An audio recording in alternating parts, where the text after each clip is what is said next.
जय हिंद। आज हम सब बात करेंगे ब्लैक बॉक्स के बारे में। क्या होता है ब्लैक बॉक्स किस तरीके से कार्य करता है, क्योंकि देख सकते हैं कि नेपाल में यहाँ पे एरोप्लेन क्रैश कर चुका है और कुछ इस तरीके से पाकिस्तान में क्रैश किया था और कुछ इस तरीके से हमारे बिपिन रावत सर का हेलीकॉप्टर क्रैश हुआ था। तो इसमें ब्लैक बॉक्स क्या कार्य करता है, ब्लैक बॉक्स से किस तरीके से हम लोग जानकारी इकट्ठा करते हैं, ब्लैक बॉक्स से किस तरीके से हम लोग घटनाओं के बारे में जानकारी हासिल करते हैं और किस तरीके से होने वाले घटनाओं को हम लोग रोक सकते हैं। क्योंकि उसमें जो भी तकनीकी खराबी होते हैं, जो भी मौसमी खराबी होते हैं और जो भी कितनी हाइट पे होते हैं, क्या पायलट उस समय क्या मैसेज दिया था, इन सब को हम लोग सुन लेते हैं। इसको सुन के हम लोग आगे एरोप्लेन क्रैश को हम लोग रोक सकते हैं, क्योंकि इससे मतलब काफ़ी ज़्यादा फायदा हुआ है। तो सभी जहाज में इसका इस्तेमाल किया जाता है, चाहे बोझ ढोने वाला जहाज हो, चाहे यात्री वाला जहाज हो, चाहे लड़ाकू जहाज हो, सभी किस्म के जहाज में ब्लैक बॉक्स होता है। ब्लैक बॉक्स को ढूंढ कर हम लोग अच्छी तरीके से उसके मामलों को समझ सकते हैं। तो ब्लैक बॉक्स किस तरीके से कार्य करता है, आज की इस वीडियो में हम सब इसके बारे में जानने वाले हैं। उससे पहले आप सबको बता दें कि चाइना ने क्या उसमें राफेल भरा था, चाइना ने क्या उस तरीके से गोलीबारी किया था, चाइना कुछ उसमें किया था क्या, किस तरीके से ये एरोप्लेन क्रैश, क्योंकि आप सब जानते हैं कि ये हाल फिलहाल में 1 जनवरी को इसका उद्घाटन किया गया था। पोखरा एयरपोर्ट जो आप लोग जानते हैं, तो इसका उद्घाटन किया गया था और कुछ इस तरीके से देख सकते हैं कि 14 दिन बाद ही 14 जनवरी को कुछ इस तरीके से इसमें एक दुर्घटना हो गया। तो किस तरीके से हुआ इसके बारे में पर्दा उठाएंगे और किस तरीके से इससे बचा जा सकता है और इसमें क्या सही और क्या गलत है, उसके बारे में हम लोग जानकारी हासिल करेंगे। तो ब्लैक बॉक्स होते हैं, तो ब्लैक बॉक्स के 2 भाग होते हैं। ब्लैक बॉक्स के कितने भाग होते हैं, ब्लैक बॉक्स के 2 भाग होते हैं, नंबर 1 और नंबर 2। कुछ इस तरीके से यहाँ पे देख सकते हैं, नंबर 1 नंबर 2 कुछ इस तरीके से यहाँ पे आप लोग देख सकते हैं। ब्लैक बॉक्स के कितने भाग होते हैं, ब्लैक बॉक्स के 2 भाग होते हैं कुछ इस तरीके से, नंबर 1 और नंबर 2। तो ब्लैक बॉक्स के नंबर 1 भाग को कुछ इस तरीके से कहते हैं FDR, flight data recorder. Number 1 भाग को क्या कहते हैं, flight data recorder. Flight data recorder कुछ इस तरीके से कहते हैं। और दूसरे नंबर को क्या कहते हैं, cockpit voice recorder. Cockpit voice recorder मतलब वो वॉइस को रिकॉर्ड करता है और जो आंतरिक हलचलों को रिकॉर्ड करता है, कितने हाइट में है, क्या क्या कर सकता है, उस इन सभी की जानकारी को हासिल करता है। तो चलिए कुछ इस तरीके से ब्लैक बॉक्स के 2 भाग होते हैं। कितने भाग होते हैं, ब्लैक बॉक्स के 2 भाग होते हैं।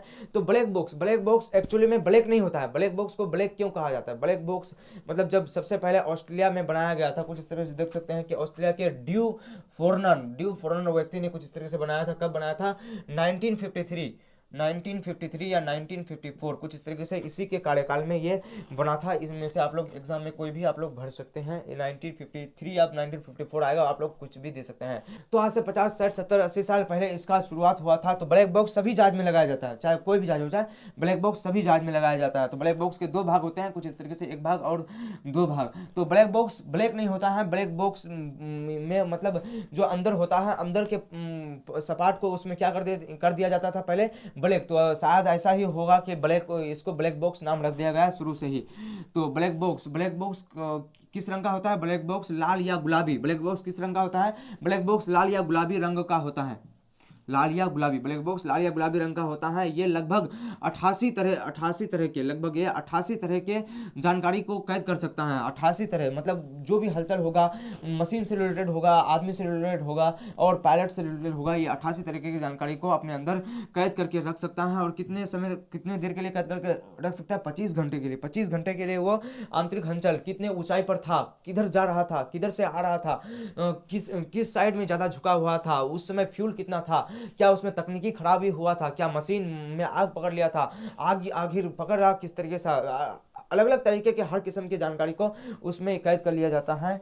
तो कितने समय के लिए कैद किया जाता है, 25 घंटे के लिए। 25 घंटे के लिए उस जानकारी को कैद कर लिया जाता है। और मतलब उस समय यात्री क्या कर रहा था, पायलट क्या सिग्नल दे रहा था, उसमें जो क्रूड मेंबर थे वो क्या कर रहा था, वो मतलब बेहोश तो नहीं हुए थे, वो किस तरीके से उसको संभाल रहे थे, किस तरीके से उसको उतारने की कोशिश कर रहे थे, या उसमें मतलब कोई हंगामा मच गया था, उसके बारे में हम लोग उसके बारे में इसमें जानकारी मिलती है। तो उस जानकारी को कितने घंटों में रखा जाता है, उस जानकारी को 2 घंटों के लिए, उस जानकारी को 2 घंटों के लिए रखा जाता है। और जो आंतरिक हलचल होते हैं, कितने ऊंचाई पर, कितने रफ्तार से जा रहा था, किधर जा रहा था, उसको हम लोग 25 घंटा तक, पिछले 25 घंटा तक हम लोग जानकारी को हासिल कर सकते हैं। क्योंकि एरोप्लेन जब क्रैश कर रहा था, ये जो क्रैश हुआ है, ये एरोप्लेन लगभग 25-30 साल पुराना माना जाता है। 25-30 साल अगर पुराना एरोप्लेन होगा तो उसमें तो तकनीकी खराबी हो सकता है, लेकिन पिछले 25 घंटा का लिया जाता है कि किस तरीके से उसमें तकनीकी खराबी था कि नहीं, और किस तरीके से मतलब मौसम के द्वारा ये खराबी तो नहीं हो गया, तो इसके बारे में हम लोग जानकारी लेते हैं। इस तरह से हम लोग 25 घंटे को रिकॉर्ड को कर सकते हैं, बुझे कि नहीं बुझे, कुछ इस तरीके से। और यहाँ पे ब्लैक बॉक्स में दरअसल 2 बॉक्स होते हैं। ब्लैक बॉक्स में क्या होते हैं, दरअसल 2 बॉक्स होते हैं, कुछ इस तरह से, नंबर 1 बॉक्स, नंबर 2 बॉक्स, कुछ इस तरह से फ्लाइट डाटा रिकॉर्डर और तरीके से CVR कॉकपिट वॉइस रिकॉर्डर। तो ब्लैक बॉक्स कहाँ लगा होता है उसके बारे में हम लोग देखते हैं। ब्लैक बॉक्स जो पीछे साइड होता है, कुछ इस तरीके से पीछे के साइड में, कुछ इस तरीके से इधर साइड में लगाया जाता है हेलीकॉप्टर में। ब्लैक बॉक्स मतलब आगे नहीं लगाया जाता, पीछे, क्योंकि इसमें जलने की संभावना बहुत ही कम होती है। और इसमें अगर आग पकड़ लिया तो कुछ नहीं होगा, क्योंकि ये 260 डिग्री तक सेल्सियस को 10 घंटा तक ये एकदम आराम से कर सकता है। और 11,000 सेल्सियस जो है उसको लगभग 1 घंटा तक सह सकता है। तो इतने समय तक तो कोई जलने वाला नहीं है। उसमें जो फ्यूल होगा वो तो मतलब मतलब 10-20 आधा घंटा में तो वो जल के एकदम खत्म हो जाएगा, क्योंकि कितना उसमें फ्यूल होगा। तो ब्लैक बॉक्स में दरअसल 2 बॉक्स होते हैं। कितने बॉक्स होते हैं, 2 बॉक्स होते हैं, ईंधन, गति, हलचल। तो ब्लैक बॉक्स के नंबर 1 के बारे में हम लोग डिटेल्स जानकारी हासिल करें। नंबर 1 में किस तरीके से होता है, तो black box flight data recorder ये हुआ, फ्लाइट डाटा रिकॉर्डर ये हुआ। तो फ्लाइट डाटा रिकॉर्डर FDR, इसमें विमान की दिशा क्या होता है, इसमें विमान की दिशा की, विमान किस तरफ जा रहा है, दायां बायां ऊपर नीचे किस तरफ जा रहा है, विमान की दिशा, ऊंचाई, कितने ऊंचाई पर है वो, अभी कितने हाइट पर है उसकी जानकारी। ईंधन, उसमें ईंधन मौजूद था कि नहीं, उसमें उस समय कितना ईंधन मौजूद था, ज़्यादा ईंधन की वजह से तो नहीं लग गया, कम ईंधन की वजह से तो नहीं हुआ। गति, वो कितनी स्पीड से जा रहा था, कितनी स्पीड मतलब कितनी चाल से वो जा रहा था। हलचल, आंतरिक हलचल, मतलब उस समय मौसम कैसा था, किस तरीके से वहाँ पे मतलब हवाओं का झोंका कैसा था, मतलब मौसम की खराबी से तो ऐसा नहीं हुआ हो गया। केबिन का तापमान, केबिन जो होता है उसका तापमान कितना था। चलिए अब बात करते हैं दूसरा को बात करते हैं cockpit voice recorder, CVR cockpit voice recorder के बारे में बात करें। ये बॉक्स में अंतिम 2 घंटे, ये बॉक्स में क्या अंतिम 2 घंटे मतलब आखिरी 2 घंटे तक की बातचीत को याद रख सकता है। बातचीत, जो भी बातचीत किए हैं, क्रूड मेंबर हो, लोगों का हो, चाहे मतलब जो भी हो जाए, उसमें बातचीत कर रहे हैं वो उसके बातचीत को याद मतलब रिकॉर्ड किया जाएगा। ये इंजन की आवाज़, आपातकालीन अलार्म, इंजन आवाज़ दे रहा था कि नहीं दे रहा, इंजन दोनों तो सीज नहीं हो गया था।